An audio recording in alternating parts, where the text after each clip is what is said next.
আসসালামু আলাইকুম, কেমন আছেন? আশা করি সবাই ভালো আছেন। তো আমি নাইট ডিউটি শেষ করে চলে আসলাম আমার খামার, আমার ছোট্ট খামারে। গিয়ে দেখি আমার বেজিং হাঁসগুলো শুকনো খাবার খাচ্ছে। শুকনো খাবারের পাশাপাশি ওরা অনেক বেশি পানি খায়, তাই আমি ওদেরকে পানি দিয়ে আসলাম। আজকে আমি বাড়ির অন্যান্য কিছু কাজ করব। আমাদের গরু ঘরে গিয়ে দেখি আমার গরুগুলা দাঁড়ায় রয়েছে ঘাসের জন্য। আমি কাঁচিটা নিয়ে চলে গেলাম আমাদের ঘাসের ক্ষেতের দিকে, যদিও ঘাসের ক্ষেতটা আমাদের বাড়ির আশেপাশে। তো আমাদের ঘাস খেতে এখন ঘাস অনেক কম, কারণ এই সময় ঘাস একটু কমই থাকে। তা আব্বু 2 দিন আগে এগুলোতে সার দিছে, তো কয়েকদিনের মধ্যে এগুলো অনেক বড় হয়ে যাবে। তো আজকে যেহেতু শুক্রবার, আজকে অনেক সময় কম, তো সবগুলো কাজ শেষ করে আমি যেতে পারবো আমার নামাজে। আমাদের গরু যেহেতু 2টা, তো আমাদের ঘাস অত বেশি লাগে না। আগেও কিছু ঘাস কেটে নেওয়া হয়েছে, এখন অল্প কটা ঘাস হলে আমাদের চলবে। তো ঘাসগুলো নিয়ে চলে গেলাম বাড়িতে।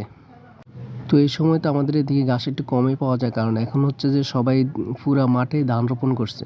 ঘাস নিয়ে বাড়িতে চলে আসলাম। ঘাসগুলো কেটে এখন গরুকে দিয়ে দেওয়া হবে। তো চায়না সিস্টেমে এই ঘাস কাটার মেশিনটা বানাইছিল আমার ছোট ভাই। তো এভাবে ঘাস কাটলে আমাদের কোনো কষ্ট হয় না। ঘাসগুলো ছোট্ট ছোট্ট করে কেটে রেডি করলাম গরুর জন্য। তো ঘাসগুলো কেটে এখন দিয়ে আসবো আমাদের গরুকে। ঘাসগুলো দিয়ে দেখবো গরু ঘর পরিষ্কার আছে কিনা। তো দেখতেছি মোটামুটি বড়টা মোটামুটি পরিষ্কার আছে, কিন্তু ওই পাশে গিয়ে দেখি ছোটটা, মানে ওইটার বাছুর, এটার অবস্থা বেশি একটা ভালো রাখে নাই। যেহেতু অনেক বেশি ঠান্ডা, তো গরু ঘর যত শুকনো রাখা যায় ততই গরুর জন্য ভালো। যে গোবরগুলো এখানে রাখছি, আমরা এই গোবরগুলো পরবর্তীতে নিয়ে যাব বাইরে। শীতের মৌসুমে সবাই চেষ্টা করবেন গরুর ঘরগুলোকে শুকনো রাখার জন্য। তো এখানে কাজ মোটামুটি আমার শেষ। এখন আমি চলে যাব হচ্ছে যে আমার যে নিজেরা খাওয়ার জন্য কিছু গোটা রোপণ করছি, এখানে এখন আমি পানি দিব। তো এখানে 5 রকমের গোটা আছে, আর হচ্ছে কিছু টমেটো চারা রোপণ করছি।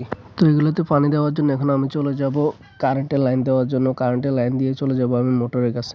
পানি যেহেতু পুকুর থেকে নিতে হবে, তাহলে আমি তার দিয়ে অনেক দূরে মোটরটা বসাইছি।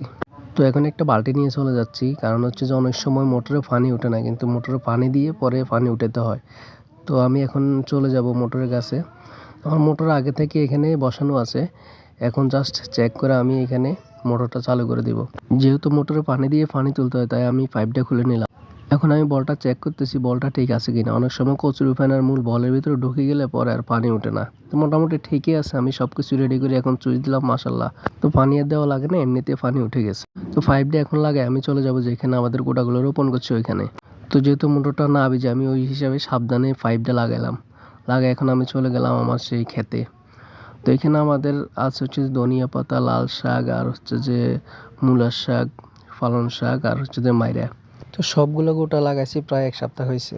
এখন ধনিয়া পাতা মোটামুটি আস্তে আস্তে বড় হইতেছে। আরও কিছু বড় হলে আমরা এগুলাতে সার দিব, এখন কোনো সার দেওয়া যাবে না।